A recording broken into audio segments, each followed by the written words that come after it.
What is up, everybody, and welcome to the Qué Golazo podcast. We are going to talk about the U.S.'s big 1-0 win over Canada, but did they deserve it? That is the question. Don't go anywhere. All right, everybody, I'm Jimmy Conrad alongside Heath Pearce for this continuing Gold Cup coverage on the CBS Sports podcast known as Qué Golazo. Heath, let's talk about this 1-0 win for the U.S. They scored in the first 30 seconds. I'm like, we're going to win 7-0. It is in the stars. It is destined. And then we barely held on to win 1-0. I don't even know if we deserved the 1-0 victory, to be honest with you. Yeah, it's one of those things where it just happens. I had just turned on the game, obviously, was kind of like frantically going around the house. Game starts and you're like, okay, goal. Oh, okay, this is the way it's supposed to be. And then you realize you tap back into like your player mentality and you're like, okay, if they get a second soon, then it's really over. But then you realize that going up 1-0 early in games is never that great of a thing, because just psychologically you start to feel like you can't help but think that you're going to not maybe run over teams, but you naturally just go, okay, we can breathe a little bit earlier than we thought that we could breathe in this game. And it just never seems to play out well. Obviously the U.S. get the win. I think that's a huge plus. Regardless, I think it's huge to be able to win games that you play ugly. And I thought for the most part, the players that I actually wanted to stand out in this game, which we'll get to, didn't impress me over the 90 minutes. And I thought as a team collectively, I wasn't impressed at just about anything today. But what were your initial thoughts, Jimmy?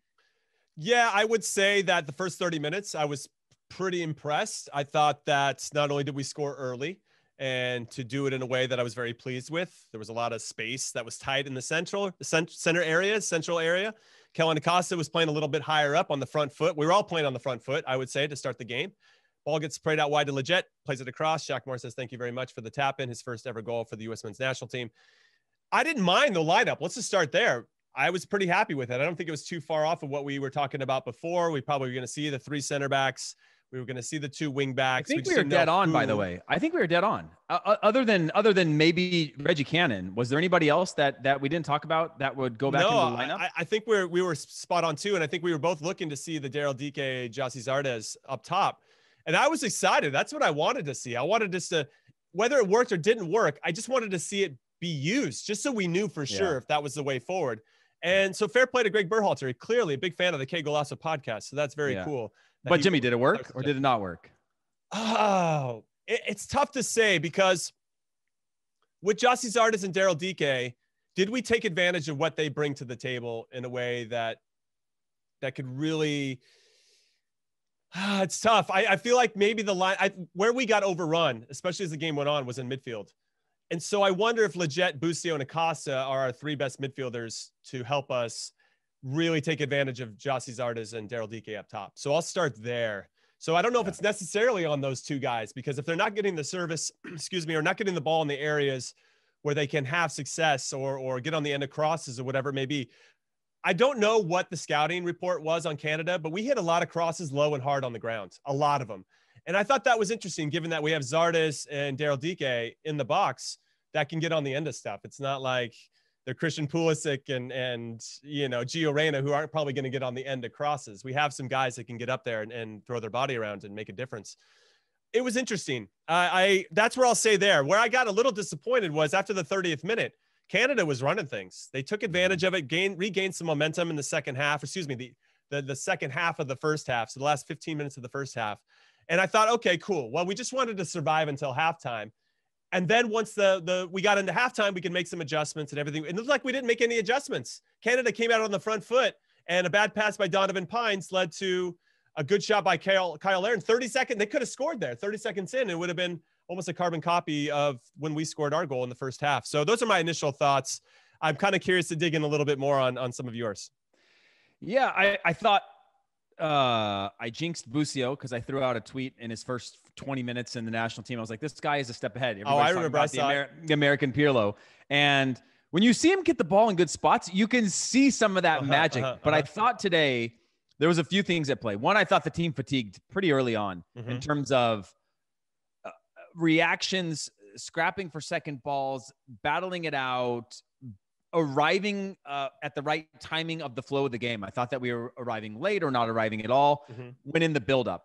I think it was evident today that they were much better on the wings with the Tajon Buchanan than we are. Playing in a 3-back line, obviously we have Shaq Moore and Sam Vines higher up the pitch, but neither of them are out-and-out attackers, right? When Areola got hurt, I think that limited our ability to execute on the wings. We saw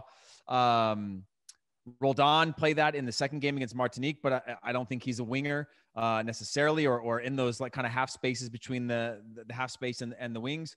And so I thought we struggled at times to figure out our identity. I don't know if that was a system issue where, again, Busio, Leggett, and Acosta, early on, I was like, okay, these guys are combining a little bit. They seem to have a little bit of a rhythm, but I struggled to figure out who is the 6, who is the 8, who's the 10, who is playing off each other's shoulder. Where does the first pass come from Sands or Robinson or Zimmerman and come into them? Obviously, I think the team did a good job of what I did like about the team in general. I don't want to give too many negatives. Is adjustments on the fly. They changed their formation. I thought that they dealt with some adversity today, which isn't easy, right? Losing Zimmerman and having to go to a 4-back line. Sands stepping into the midfield. I thought that they scrapped and battled. I thought that this game could have, especially towards the end, maybe gone the other way. I don't think they had any huge or clear chances that they missed, but they were definitely knocking on the door. And with a little more quality, I think Canada could have done some damage. I will say this though.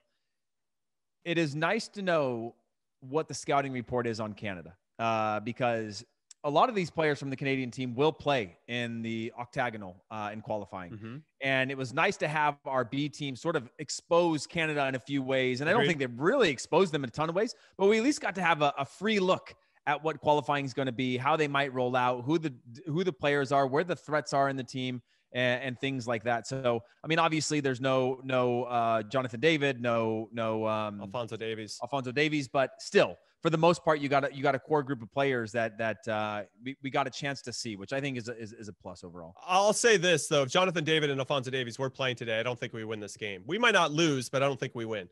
And to your points, I'm not so sure that we switched formations. I think there might have been some kind of input from the coaching staff where James Sands could leave the back line and step into midfield to help relieve some pressure when we're trying to play out of the back, especially for our wing backs or whatever it may be.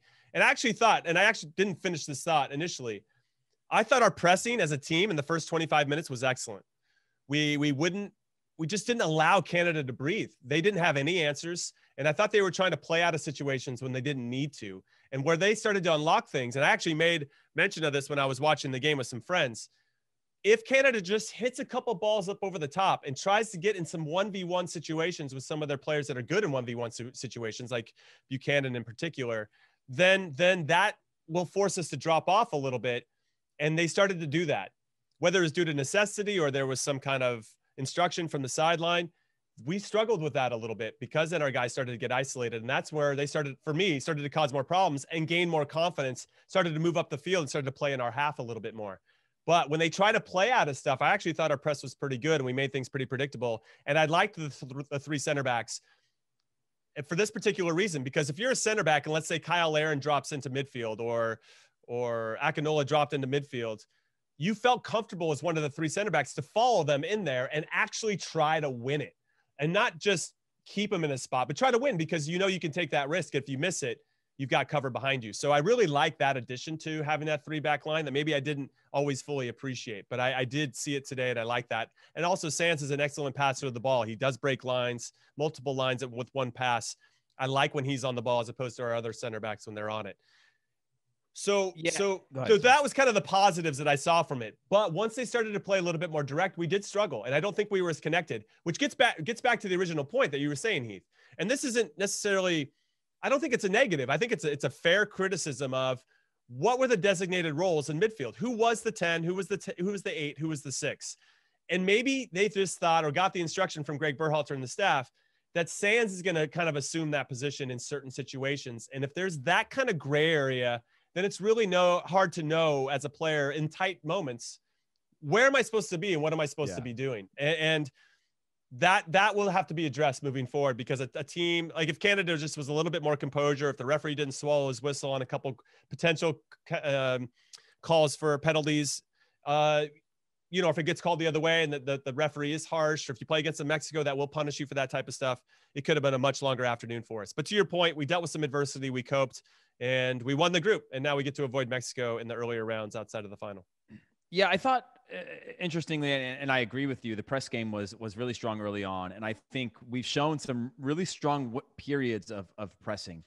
I was a little bit, you know, to go to your point, there was a time that Busio got beat on the dribble. And I thought Busio was poor today. I don't think he could figure out where he could make his impact. And this is where, you know, if you have these gray areas, you still need enough experience and or grit to say, okay, the game's not going our way.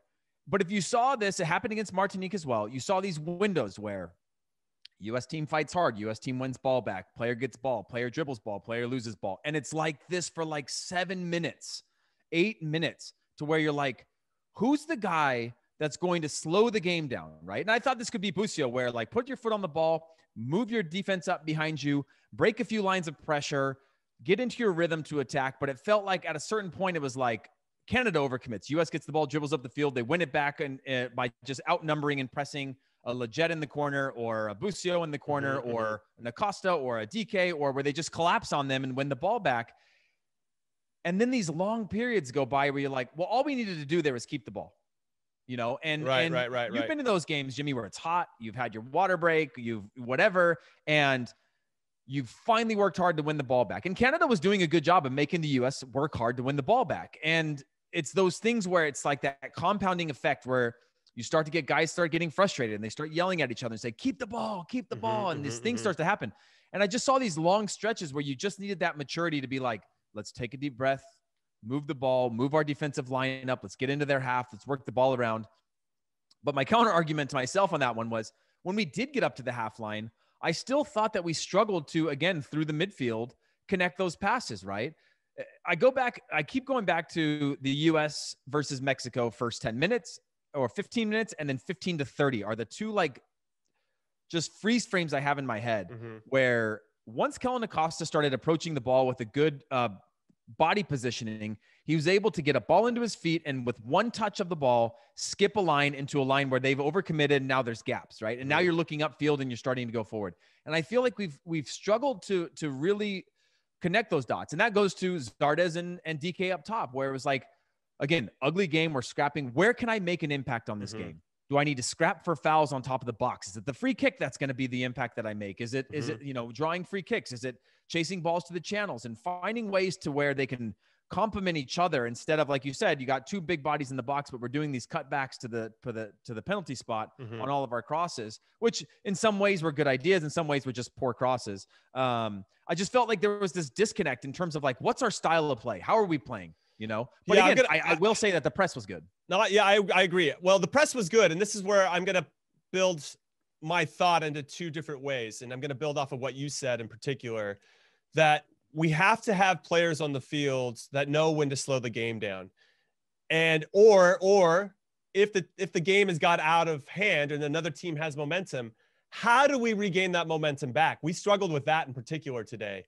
And there was one play, and I was watching it with some friends, and we got out of some pressure. Canada, you could sense we're starting to get back into the game. This is like 25th, 26th minute, okay? It goes into Sebastian Leggett. He's out kind of by the midfield line, a little bit off to the sideline, and he picks up his head.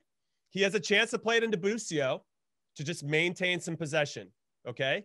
But instead, he picks it up, and you can see DK asking for it over the shoulder of a defender. And instead, Leggett, and this is where you talk about having mature players and experienced players on the field, he should know better that the game's gotten away from us for a few minutes. Let's just keep it. Let's slow it down. Let's make sure we can transition with all of our numbers. But you know what he decides to do, Heath? I remember this is clear. He tries to hit that hero ball, the home run, the Hail Mary up over the shoulder that doesn't get there. And now we're tracking. Busio's now out of position. He's out of position. And now they've still got momentum. We didn't slow them down and break them up at any point. And that was really disappointing. And that's why Leggett's on the team for me, is to make those decisions. And that's what he usually does well. And I thought he got a little bit ahead of himself. And that's just one play, but I thought it was a microcosm of what was happening throughout the field. Now let's fast forward to the second half. Okay, we came out of halftime and Canada came out with the right tactics. They did what they should have done from the very get-go, which is, and we talked about it in the preview, you got to come out and punch this U.S. team in the face. You have to let them know that you're going to be in charge. It's going to be hard for them, and then see how they react. The problem is we reacted the whole second half, Heath. We never regained control of the game. Yeah, sure, there was some moments in the second half where we had a little bit of it, but the decision-making wasn't good.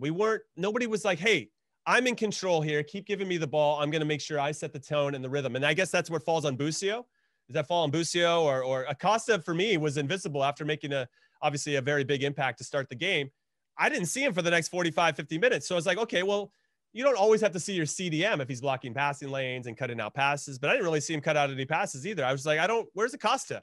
And then Busio was fine, but he didn't have that same type of impact, as you were saying. Leggett, sometimes made the right decision, sometimes didn't. So it really gets back to the identity. What were we trying to do in midfield, and who was supposed to be doing what? These are big question marks that I'm sure the coaching staff knows, and I'm sure the players know as well, but it didn't come off. They didn't execute it very well. So moving forward, what does that look like, and what does that mean? So I guess my question to you is, there's a couple questions. Who do you go with? I'll go with here first. Who do you go with your lineup in terms of formation first? And then once you figure out the formation, who's in that midfield for you? Because I didn't think Acosta necessarily killed it. I think Williamson might have been a better fit there. And then Busio, I wouldn't mind still giving him another run out just to see how he did if he just was a little bit higher off the shoulder and didn't have to sit in front of the back 3 or 4. And then Leggett, I guess, stays in there. I don't know. I just not like we have a ton of options, but I'm kind of curious your thoughts. Yeah, it's funny because Busio had these moments in the game where it reminded me of Nagby, where you just look at them and you're like, they glide on the pitch. The game looks so easy, right? Being on a half turn, first touch beats 2 players on pressure. You then relieve the ball out, knowing like you got eyes everywhere, right? But for the most part, I thought that he was missing. And so I worry about one in transition. He's slow, he's weak. And I don't think that's your best place in putting him. I don't think he should be holding up sitting in front of a back line. I think that's better for Kellen Acosta. I think James Sands, same thing. If you were to get Zimmerman back, I think there's an argument to having Sands play the 6 because he just looked more comfortable on the ball. He looked faster. He looked fitter. He just looked more active, a little bit more like a Jackson Ewell would be, right? Just that busy midfielder, side to side, just covering a lot of ground, and then also good on the ball, showing his range of passing. And so it's one of those ones where I thought you go back earlier in the tournament. I thought that the 2 holding midfielders were sitting on top of our back 3. And then you fast forward to now and you're like, okay, now they're not sitting on top of the back 3, but no one's going to get the ball off of the defenders connecting with the defenders. And so I don't know if it's a confidence issue. I don't know what change. I mean, if you're going to make changes, I think Williamson definitely should get a shout, but now you're talking about knockout runs, right? I think Williamson has more playing experience. He's a little bit older than a Busio is. I think Busio just looked a little bit more shook. He looked a little slower in transition. I don't know if it was fatigue or nerves. But it may be a bit much to be putting 90 minutes on this guy, not 90, but say 70, or starting him from the get-go and putting this pressure on him to make the game at his age for this national team with the experience that we have, right? Because it's all great when things are going well. It's all great when everybody's moving and everybody's having their best day.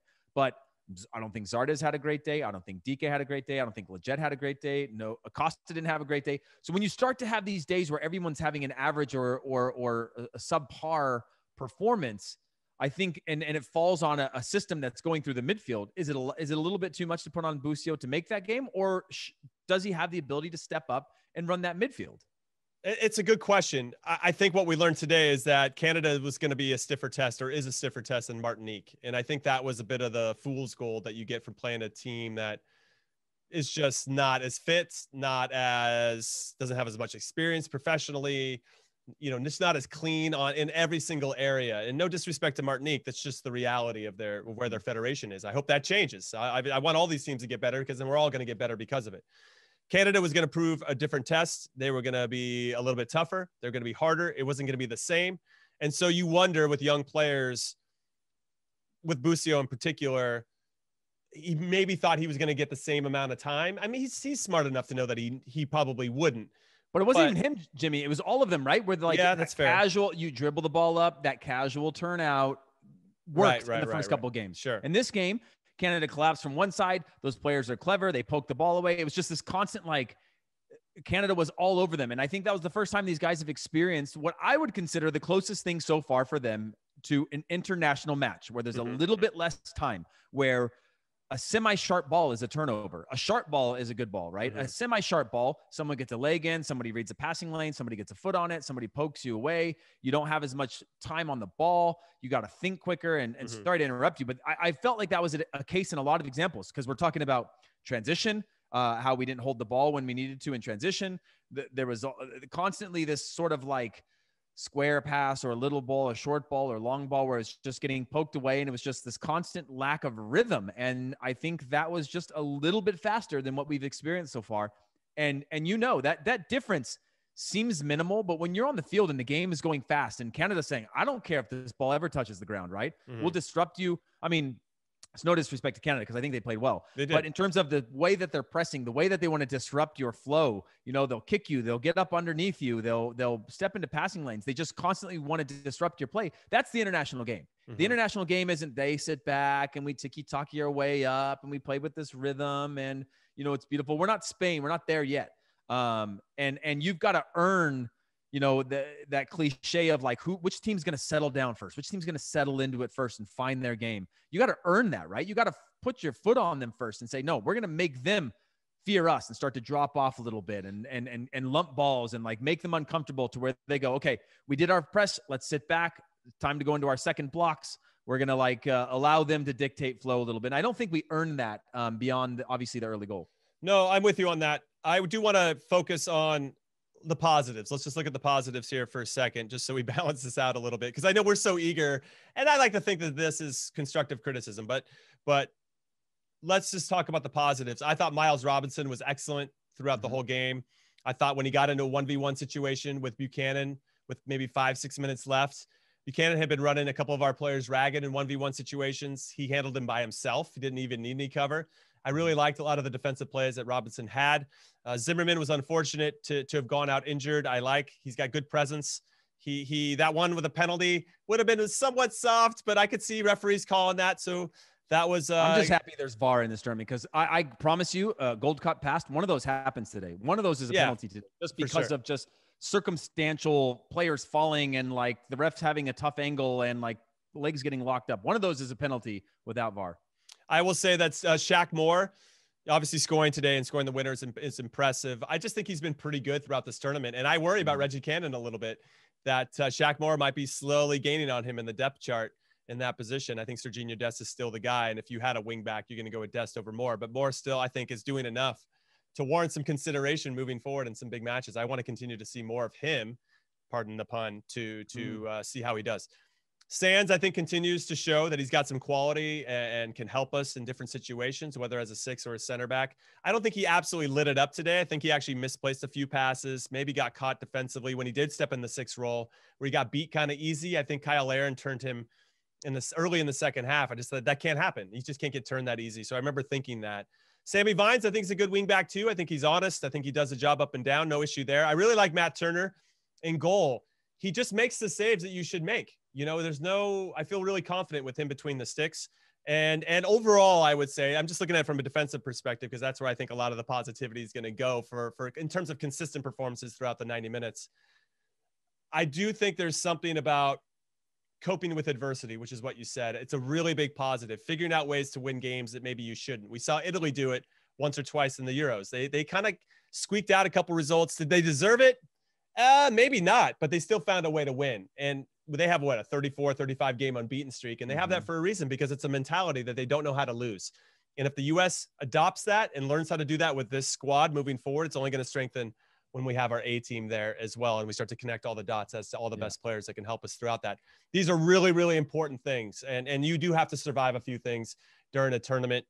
Obviously, we would love to have, dominated. And I thought after the first minute, we were all like, oh, it's 3-4-0. Here we go, baby. But fair play to Canada, just to give them a shout out. I thought they were solid. I thought they had a game plan. I think John Hertzman, the coach, he'll only be disappointed that they didn't start the first half like they did the second. In the second, they came out very aggressive and started to put the U.S. on the back foot and kind of kept the U.S. there on the back foot the whole time. A little unlucky on those penalty calls. And Canada's going to be tough. Now, here's the issue, just to look ahead. And I have one more question for you about what we saw today, Heath. before we let all these fabulous listeners of the Qué Golazo podcast get on with their day. And maybe they're as fired up about it as we are. But with the U.S. winning the group, they're either going to play Costa Rica or Jamaica. And Costa Rica and Jamaica play each other tomorrow, if I'm not mistaken. And so that's going to determine who, in 2 days, who they're going to face. Whoever wins the group plays Canada. Whoever gets second is going to face us. So I don't know. Who would you rather face? And that what I love though about the Costa Rica Jamaica game in the last group stage games, it's got a lot of sauce on it. It's got a lot of juice on it because they're going to want to avoid one of the two teams. I assume they'd want to avoid us, but maybe not. Maybe they would rather play us than Canada. Yeah, I mean, I want to play Jamaica. I think Jamaica's in they aren't their best that we've known them. Costa Rica's one where they've just got so many good players that we've played for so long that they can disrupt you, right? Joel Campbell, they were down 1-0 to Suriname. They came back and won 2-1. I'm trying to remember who got a red card in that game. I think it was Celso towards the end. Maybe which game? The Costa Rica game. Oh yeah. It was I'll tell you who. Calvo. Sorry, Celso. Calvo, Francisco Calvo. And so they'll be without him, obviously. But they came back and won 2-1. Joel Campbell scored a goal, and Borges scored. Celso Borges. That's where I got all confused. Scored the second goal. But I'd rather play Jamaica. I think we match up well with that. I think versus I think Costa Rica could make us chase the ball for long periods, and right. I don't know if we have that discipline to know where our blocks are and how do we shift side to side. And I do want to say, by the way, in case anybody thinks I've been too critical, you haven't. You're fine. But the reason I'm saying that is because Jimmy, you and I don't remember a lot of games for the national team where I was like, woo, we crushed them, we worked them, we worked. There was games like you played in some Gold Cup games and you work them around the pitch and you have a dominating performance start to finish. But very rarely were there not a 15-minute window or a 10-minute or 5 minutes or 30-minute window where you're like, oh, dude, we are in an absolute panic. We are all international quality players and we can't complete a pass, right? And that's what I'm trying to get these young, inexperienced squad to think about. And I'm saying like as if they're listening. Is to tap into that keep going, Dad. how do I make an impact on this game, right? You talk about Sammy Vines. He's just really solid. He wasn't magical on the ball going forward. He wasn't magical defending, but he was really solid for his entire match, right? He defended well. He attacked well. He completed more passes than I think a lot of them did, made good decisions on the ball. And sometimes in a game like that, that's enough. You went up 1-0 30 seconds into the match. For Sam Vines, that's enough, right? He doesn't need to be more than that. And so I think, for me, it's just one of those things of like, how can I have an impact? I don't need to be the hero. I don't need to make the killer pass. Sometimes you just need to connect those passes and move the ball forward. And that goes across the board. I thought defensively, they were very good. And maybe I'm blanking on one. I don't remember one clear chance that we gave up. Maybe Buchanan when he cut inside and missed wide there. That was kind of a half look, a top player can bag that on a good day. But I thought defensively it was really strong. It was just more of like, that's as defenders, Jimmy, you look at it and sometimes you're running in the heat like that. You could see some of the players really getting tired that you're just like, that scream's coming from those center backs. Ball. I know. Listen, I was going to jump in. I'll say it just briefly, and I want to move on to the last question, but I have for you where I worry a little bit. And I remember playing Denmark at Aarhus. I think you were on the team for that one. We were down 3-1 when I came into the fields. Okay. And at that point we were getting overrun, and it looked similar to what Canada was doing to the US a little bit in the second half, where we were just on the back foot. They play it wide. Oh, we would react to that. They play it inside. We react. We were never anticipating. We were always just chasing. We were like the little brother trying to chase the big brother and his friends trying to get the ball back and it sucks. It sucks when you're on the field. It sucks when you're tired. And I think a mature team learns how to regain that composure collectively and regains momentum and control of the game. You don't always have to have the ball to be in control of the game. And I thought there were times where our lines were collapsing on top of each other. And hey, guess how we're going to defend. We're going to put 8 guys on top of the box and good luck, because we have some big center backs that are going to head everything out. And that's kind of what it looked like. So yeah, I mean, I think we were stout defensively and we made the plays that needed to be made. But I would be really worried when you guys are watching at home, if you start to see our midfield line collapse under our defensive line, that's not a good sign and something's not right. And so you guys just need to pay attention to that. And I remember in that Denmark game, I bring it up because Rico Clark, we were getting run all over the place. Rico Clark he'd been playing the whole game. He's like, yo, who am I supposed to? And I said, listen, the thing that you have to do is don't chase your runner into my space. If I have to mark 2 guys in my area, so be it. But we have to maintain the dignity or the dignity. That seems too dramatic. But whatever. I can't think of the word right now. But we have to the integrity. The integrity. Yeah. We have to maintain the integrity. I had the ITY part, but not the other part. The integrity of our space. So we have to always be 10 or 15 yards apart. You know, if we get too close to each other or too far away, that's when everything starts to fall apart. And I saw a little bit of that today where our lines were too close to each other. So how do we regain that as a group? Times on the back line? There was 6, 7 guys sometimes on the back line, right? Yeah. And like a 3 back line becomes the 5 when you call it something different, which becomes the 6 or the 7. As you said, things start to collapse and things like that. And that's where, for me, and I don't know if that was a question, but my response to that is we have to have something different than just the high press. You have to, when you drop into a deeper block, you have to know what's the trigger. And if the trigger is the square pass or the back pass, and we're going to push them up and force a long ball from the goalkeeper or whatever, you have to do it again and again and again, because as you start to have those collapsing, one player goes, he commits, the next guy arrives late. He goes, you know what? Next time I'm not going to go because I'm going and you're not going. And that person goes and that person goes and the third person doesn't go. And that's when you have to have this collective unit. And that again goes to experience. It goes to leadership of being like, when we press or when you get your moments where the ball goes out for a throw in, that's where Greg Berhalter can have an impact. That's where the players can talk and say, hey, when we press, we have to press well, because if you don't, any faux press, I think, and maybe I need to go back and watch the first 2 games, and we had some faux pressing at certain points that, I guess the point I'm trying to make is maybe I've seen some loops in there where we didn't play a tough enough opponent that goes, oh, you're pressing? Okay, let's see you press. And then they call your bluff on it, right? And they break your lines once, twice, 3 times. And then your strikers, Daryl DK and Jossie Zardes, go, dude, we're doing doggies over here. I need my energy to attack. And you're now making me have to defend time and time again. Like, that's where you start to get those gaps in the team. And that was what the U.S. was best at, right? Is working these teams down, staying disciplined to go, like, eventually that forward from Costa Rica or that 10 from Costa Rica, he doesn't want to defend anymore. And that's when we're going to capitalize on them. Right. That's when we're going to find those gaps in the team later in the game. I actually made a note in the 35th minute where where Zardes and DK were holding their line of confrontation. And it was in our half by the center circle. I'm like, that's pretty deep. 35 minutes into the game, we're already been in charge, but Canada's starting to take charge of what's happening. And we're that deep. That for me already showed that we were collapsing our lines. That's one thing. Also, when I say collapsing the lines, not only does it hurt us defensively, but when we try to transition, there's no one to play to. So then all of a sudden you've got no one to play to in midfield. There are no angles because everybody's in a goddamn straight line.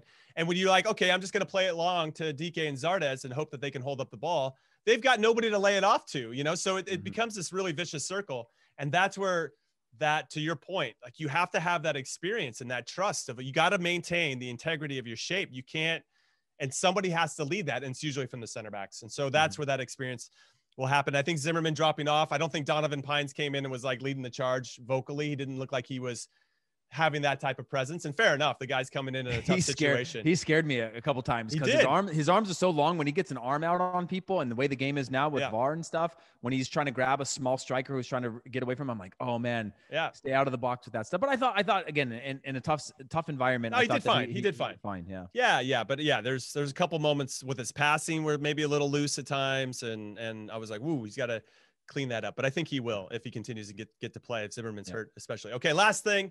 And then I'm going to let you go, Heath, and of course, everybody listening as well. And again, we appreciate your support.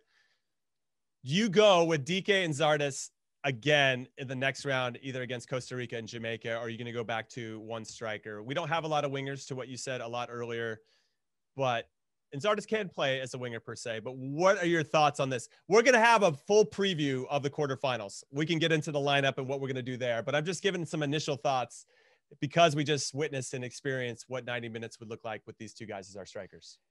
Yeah, I think I need something different. I think, but is like it the you said, midfield or is it the no, strikers? I think you can go back to a front three system again. And maybe that's all things considered. You have Hoppy in there. I thought Hoppy brings a lot of energy, right? Mm-hmm. And I don't know if that's a starting 11 type of energy where it's impactful over time, but he brings something different that goes to the channels. It's a different type of energy where I feel Zardes and DK felt a little duplicitous today at times in terms of what they offered the game. And so I would consider bringing in a Williamson for a Busio. I would consider moving, going with your 3 back again. Again, I don't know if Zimmerman's out. Then maybe you're playing with a back 4. But if it's a back 4, do you have Sands in your back line, or are you putting him in the midfield position? Because I actually, and he plays quite a bit for NYCFC as a 6, and so he's comfortable on the ball, and he has that. He's the only one that I've seen in this group, at least today, against Canada, that was just defense first, right? Like and again, whether it was good defending or not, I thought that he had that mentality, and I like that mentality from a midfielder as well. I haven't seen that yet from. Tony Costa covers a lot of ground, but like I would put Sands there. I would put Sands at center back next to Robinson and have Vines and Shaq Moore. That's my initial thoughts. I would bring in Williamson for Acosta. I would give Busio another run out. I'd like to see him again. And then Leggett, I could maybe, make some room for Leggett. Leggett will probably play because he's a favorite of Greg Berhalter for a number of reasons, and I think he deserves the minutes that he gets for sure. Yeah. I put DK as the out-and-out 9. I think he runs a little bit better when he's the out-and-out 9 instead of sharing that space a little bit with Jossie. That said, I'm not afraid to see it again. I'd actually like to see it again. I don't want to get away where we just do it once and it didn't work the way we wanted it to. So let's not ever do it again. I don't want to get into that mindset. Knockout rounds, James. I know, rounds, man. I know. Like at a certain point, you go, okay, we tried it. We'll hopefully be in a circumstance where we can try this again. I on paper, Jimmy, I like this. I like Zardes and DK. I just didn't see the benefit of them both being on today. I think it's because of the midfield. I think it's less because of them. All right, that's where I think that maybe they didn't get the service. Yes, when they did the ball, did they do enough with it? Probably not. And I think I think that little maybe they weren't connected enough to each other, or where should they run in different situations. That's why I would like to see another game. But to your point, knockout round, you might not want to chance it and just get what you consider your best 11 out there. Because Costa Rica and or Jamaica is going to be a tough test for us in the next round. Yeah, that's fair. Jimmy, I'm going to let you wrap this up because we got a preview coming on Thursday, right? And quarterfinals and specific to the US as well. Yeah, and we could do this for another 2 hours. We could, because I love it. We could break down every play. Yeah. All right, Heath. Well, thank you so much as always for doing this with me, and I appreciate that we've taken charge for the Gold Cup. Love it. Thank you to everyone for listening as always. And make sure you follow Qué Golazo Pod on Twitter so you never miss when we drop one of these special edition podcasts. And we really feel like every single episode is a special edition, just to throw that out there. And make sure you tune in tomorrow for Luis Miguel Echegaray and Fabrizio Romano, who's going to have all the good stuff with all the transfer news around Europe. It should be a great episode. And I'll see you later in the week. See ya.